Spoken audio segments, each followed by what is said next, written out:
تبادلہ ملازمت کا حصہ، نئے آئی جی سندھ مرضی یا پھر پالیسی؟ سندھ پولیس کے سربراہ ایک بار پھر تبدیل، سابق آئی جی سندھ سید کلیم امام آئی جی موٹر وے مقرر اور مشتاق مہر آئی جی سندھ کی حیثیت سے تقرری پر ہیں۔ مشتاق مہر کی تقرری سے سندھ پولیس پر قیاس آرائیاں نہ ہو سکیں اور نہ ان کے بارے میں معلومات کا تبادلہ ہوا، کیونکہ ان سے سندھ پولیس کے ملازمین اچھی طرح سے واقف ہیں۔ البتہ کافی افسران نے تو اپنی پوسٹنگ بھی کرا لی اور کئی افسران نے اپنا سامان لپیٹ لیا ہے۔ آئی جی سندھ مشتاق مہر کی محکمہ اور ملازمین کے ساتھ ساتھ عوام میں بھی شہرت مقبول ہے۔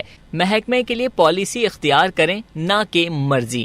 بس محکمہ کے سربراہ کی حیثیت سے جو ذمہ داریاں ہیں وہ خوش اسلوبی کے ساتھ نبھائیں۔ آئی جی سندھ سطح پر ایسے اقدام کریں جس سے عوام اور پولیس کے درمیان رابطہ بڑھے تاکہ اسٹریٹ کرائم اور جرائم ختم ہو۔ گریڈ 22 کے افسر مشتاق مہر 60ویں آئی جی سندھ ہوں گے۔ مشتاق مہر اس سے قبل آئی جی ریلوے کے عہدے پر تعینات تھے۔ Mushtaq Mehr additional I G traffic Sindh کے عہدے پر بھی رہے ہیں۔ 2 مرتبہ بطور کراچی پولیس چیف اپنے خدمات انجام بھی دے چکے ہیں۔ اس وقت قانون نافذ کرنے والے اداروں جس میں فوج، رینجرز، پولیس کے ساتھ وطن کے گمنام سپاہی بھی شامل ہیں، ان کی محنتوں سے کراچی ایک بار پھر روشنیوں کا شہر بنا ہے۔ نئے آئی جی سندھ کے لیے کوئی چیلنج نہیں ہے، مگر محکمہ پولیس کے شہید، مرحوم اور ریٹائرڈ ملازمین کے اہل خانہ کو امید کی کرن مشتاق مہر کی صورت میں نظر آئی ہے، کیونکہ مشتاق مہر سندھ پولیس کے مسائل کو اچھی طرح سمجھتے ہیں اور امید ہے کہ وہ سن کوٹا ڈیزیز کوٹا کو جاری کریں گے۔ مشتاق مہر کی پبلک پولیس کے علاوہ پریس کے ساتھیوں کے ساتھ بھی اچھے روابط ہیں۔ اب دیکھنا یہ ہے کہ نئے آئی جی سندھ مشتاق مہر محکمہ کے انتظامی امور اپنی مرضی سے چلاتے ہیں یا محکمہ جاتی پالیسی سے۔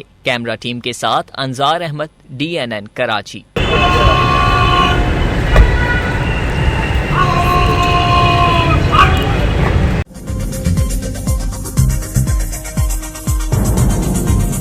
نیوز سے اپ ڈیٹ رہنے کے لیے ہمارے چینل کو سبسکرائب کریں اور بیل آئیکن پر کلک کریں۔